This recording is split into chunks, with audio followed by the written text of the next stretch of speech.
The road between Quixadá and sleep is a strip of dirt that thinks it's a secret. Midnight made it braver.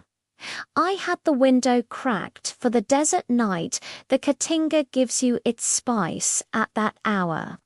Dust and dry grass and the faint sweetness of Mandacaru bloom. Posters for Quixadá had been nailed crooked to poles earlier that week.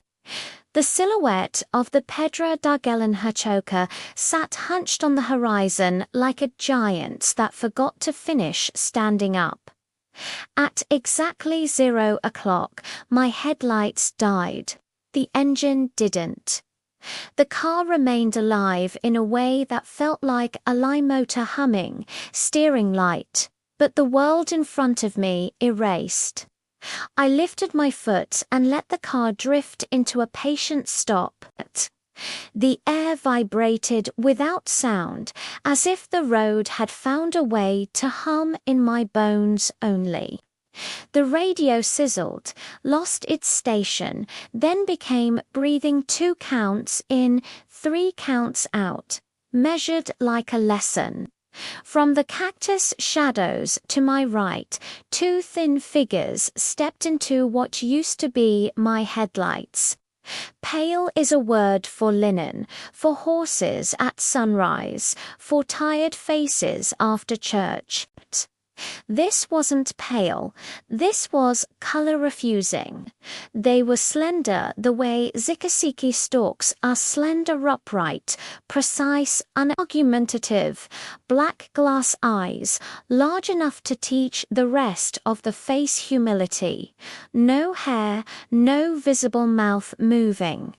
They took 2 steps into the road and stopped as if someone had drawn a circle and told them to respect property. The keys in my hand went cold. The phone in my pocket went colder. I lifted it and the metal kissed my palm like ice. They didn't signal. They didn't beckon.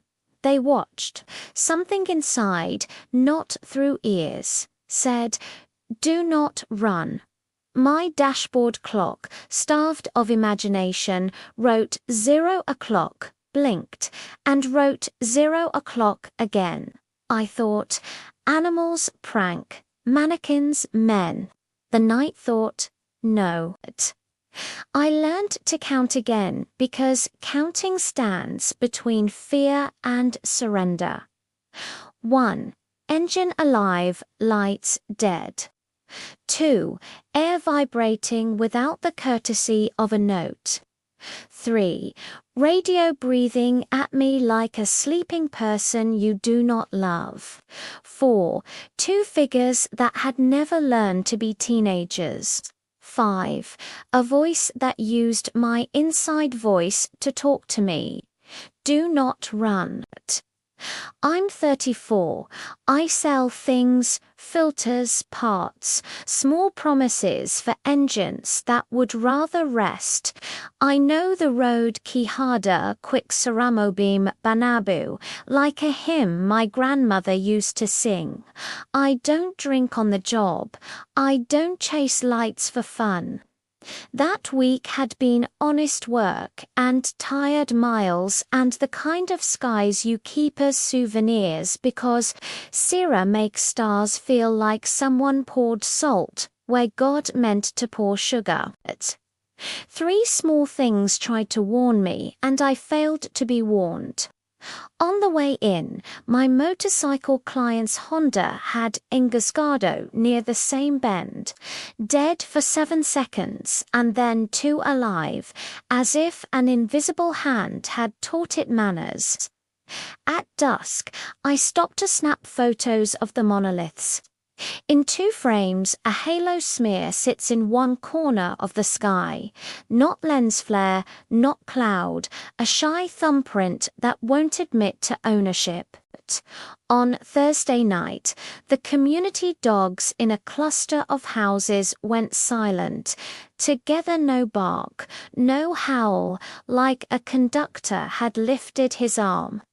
When noise returned, it did so one dog at a time, uncertain. Sorry, the road lifted a little to meet a fence line. I had brake and handbrake engaged. I stepped out because the inside of the car suddenly felt like a confession booth and I had no priest. But air cooler than night touched my face. A metallic taste like a coinable lived at the edge of my tongue. The smell of ozone sat under the smell of Dirta Storm's signature without the storm. The Mandacaru nearest the road did a small wrong thing. Its spines vibrated very gently, uniformly, like a field of tiny metronomes in agreement. The dust at my feet lifted barely, formed a low ring around the car's shadow, and thought better of it. The two figures gave a tilt knot a nod, not a curiosity cock, a precise inclination as if they were listening to the air sitting between us. The silent hum of the night acquired cadence. In, out, I matched it before I knew I had. Like you do with a baby, like you do with a singer you love. Do not run, the inside voice said again. It sounded like me trying to imitate someone who had only met humans in books. I lifted my phone. No service. The screen slept too fast and woke too slow. I opened the camera because apparently I am the kind of idiot who tries to put the moon in a pocket during a fire. The recording counter rolled 0 hours, 0 minutes and 7 seconds. 0 hours, 0 minutes and 8 seconds. 0 hours, 0 minutes and 8 seconds. 00 las 09, the frame at 08 duplicated. I lowered the phone carefully, like it could shatter a negotiation. The figure to the left, call it left, moved its head a degree. Right answered with the same degree from the other side. The motion wasn't mirrored, it was shared. I thought hello because cowardice likes manners. Neither mouth opened. Left leaned the tilt a hair. The breathing radio matched it with a soft exhale that didn't belong to my dashboard anymore. You're not people, I said silently, then out loud, then silently again because I was not sure which voice the air was renting. My keys tapped each other in my hand to notes. Down up, reversed like a tiny child practicing how to correct a song. Behind me, the Pedra da Galinha choker held the horizon without help. A nightbird crossed my peripheral vision and decided against sound.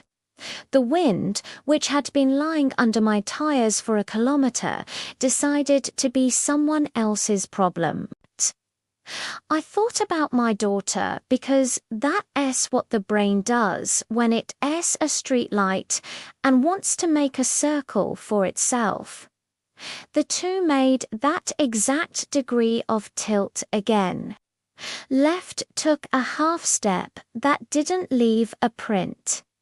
It left the idea of a print. Phalum, I thought, without translating it for them, because I wanted to keep one thing mine. Right opened a mouth that wasn't there and closed it without drawing a line. No teeth, and in my head, my own voice said Dan T, run back at me with their cadence on it. An imitation, not speech, mirror without glass. If you can talk, talk, I said inside. Left gave me silence like a gift. Right gave me a pressure behind the eyes, that dentist touch sensation that makes you swallow. Because someone else decided your throat was expensive real estate. The dashboard behind me blinked. All instruments did a soft 0 for a heartbeat, fuel, temp, tack, everything, and then returned to the pose they'd kept. The clock wrote 0 o'clock again because it was out of ideas. The radio took a breath and became quiet, the way a person becomes quiet when they realize a church is not a building. "Do not run," the voice inside said a third time. It had better timing now. Practice. It was learning the grammar of me. When fear runs out of sprint, it pretends to be wisdom. Mine said, "Make the car the island."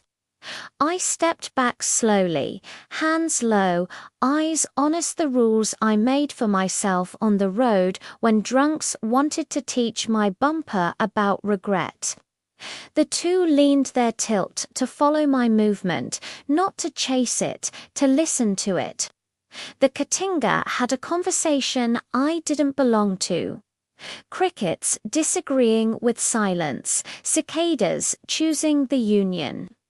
My foot found the edge of the door. I put my hand on the frame, and the metal felt colder than the keys. I thought "get in," and the pair did nothing, which is how kings answer peasants they haven't decided to behead. The Mandacaru spines vibrated in phase with the breathing cadence the world had stolen. The dust ring at my feet tightened, loosened, tightened, as if the ground had been taught to be a lung. I looked down, and the shadow of the door had a halo around it, like heat does to distance at noon. Only there was no heat, only a kind of polite cold. I sat. The car let me. The seat fabric felt stiff, as if someone had convinced it to be stone temporarily. I kept my eyes up over the wheel, through the black wrap of the windshield. Left and right were closer than my measurement wanted them to be. The phone in my lap recorded 0 hours, 0 minutes and 12 seconds. 0 hours, 0 minutes and 12 seconds. 0 hours, 0 minutes and 13 seconds. The duplicated second again.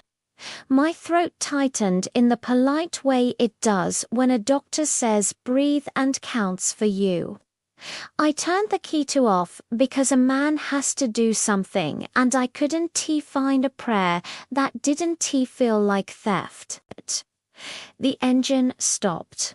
The breathing on the radio without power continued smoothly for 7 seconds, and then died like a tide turning.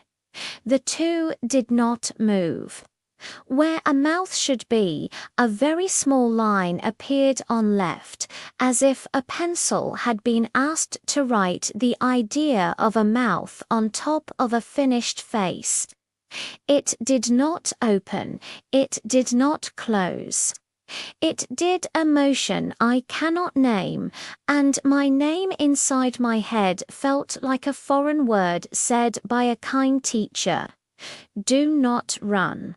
I didn't. The light I had not seen found me. Not a beam, not a flood, a presence that made the air have edges. The cactus shadows lost their right to be sharp. The monolith leaned in the corner of my eye, not toward me, toward the sky. The way stone does when it remembers it used to be magma and got tired of pretending to be quiet. I raised my left hand very slowly until it hovered a finger's width above the window glass. Cold came through without touching. I traced one circle in the air and left traced the same circle, not with hand, but with attention. Right did not.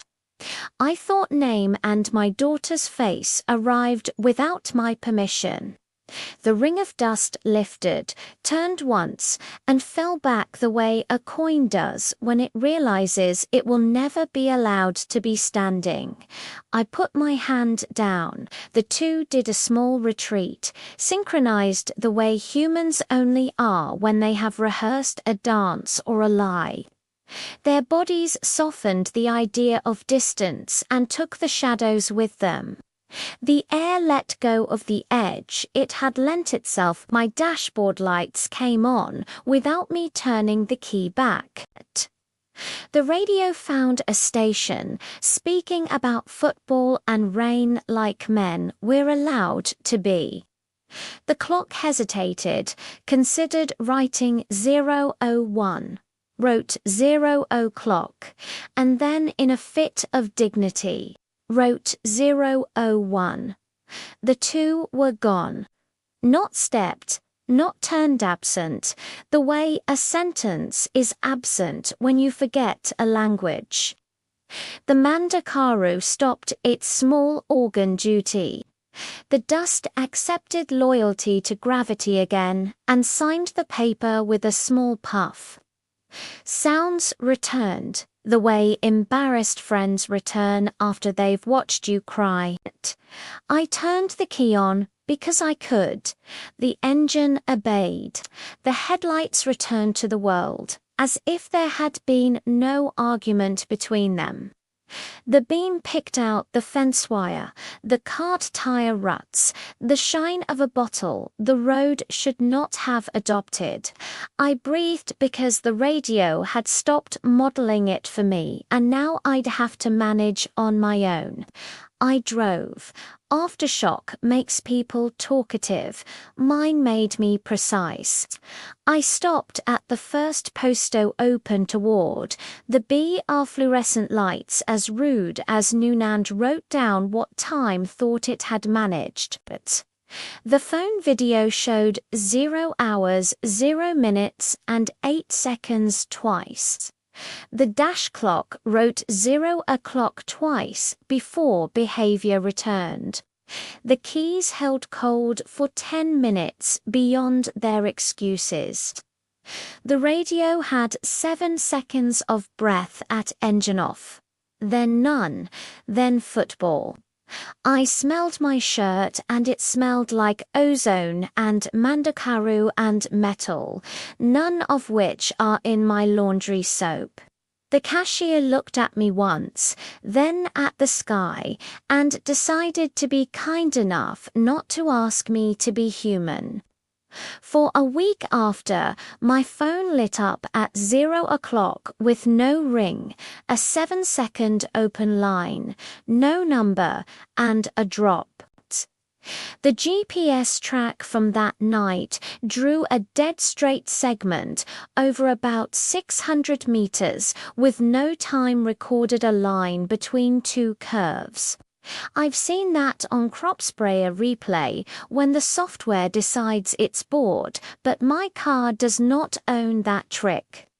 Dogs in that stretch of community avoided the fence opening when I drove by to check the ruts. They arced out into the road and back in, like pilots who respect a no-fly zone they've never seen on a map. I walked the shoulder at noon the next day because daylight makes promises night has no intention of keeping. But in the dust, a low circle 4 meters across held onto a texture different than the rest, like fine grain had been ironed and asked to remember. On the nearest Mandacaru, there was a band where dew did not stick, an ellipse at waist height that looked like someone had taught water new manners for a week. A friend who tunes radios for a living heard the breathing audio on my clip and said, "Engine," because his job is saving people from their night. I agreed with him out loud because we must save mechanics for daylight jobs. My daughter 6 asked me why the cactus by the gate had a smooth stripe on it, and I told her it's where the wind learned to stand still, because 6-year-olds can forgive you for poetry. 3 Mondays in a row, at 0 o'clock. My landline flashed line in use for 7 seconds when no one was calling and no one was answering. On the 4th Monday, it didn't. I sat up anyway, my chest a little poorer for not renting itself out to fear. You want to know what they were. You want to make me right grey so you can rest your mouth around a word that will not save you. I won't. I know what they did. They tilted when I thought. They shared motion like a band shares a beat. They learned my voice fast enough to return my own sentence to me. They left my car alive and my lights dead because they did not want to make a trophy of me. They wanted to make a listener. They taught the air to have edges and gave them back when they were done. Sometimes at midnight now, my wind chime gives 2 notes down up in wind that belongs to someone else. Sometimes the dogs skip a bark together like a chorus that lost its conductor and found him again. Sometimes my keys feel cool longer than metal urns. I don't film anymore. I write. Pencil is slower. It asks you how much you want the truth. If your night ever grows a breath without a mouth, if your headlights learn humility, if the air vibrates and refuses to make sound, if 2 figures step out of Mandacaru shadow and watch don't improve the scene with your running, hands low, eyes honest, let the count do what it does. And when something inside you that is not you says do not run, understand that it is speaking to your legs and to your mouth and to the part of your story that likes to add things it didn't earn. If you've seen any of this, leave me 1 word so I know my road isn't a private myth. NORUN. No towns, no pins, no invitations for strangers to tame places that don't owe us tours. Just Norun. I'll read it at 0 o'clock, with the radio off and the keys in my hand, and the Mandacaru leaning like a friend who keeps your secrets. Sometimes I drive that road again with a colleague in daylight, and I laugh at myself in the easy way men do when they don't want to be lonely with what they know. The monolith does its chicken impression. The fence sag's plastic chair has migrated to the shade. The circle is less sure of itself. The stripe on the cactus gathers dew again like the world forgives itself every morning. Midnight is less forgiving. The night I owe this story to is patient. It keeps 1 second for me when clocks are in a generous mood. 0 o'clock, 0 o'clock, 0:01. I'm adding nothing. I'm subtracting less than I used to. Do not run. I am still trying to learn whether that sentence was a mercy or a rule.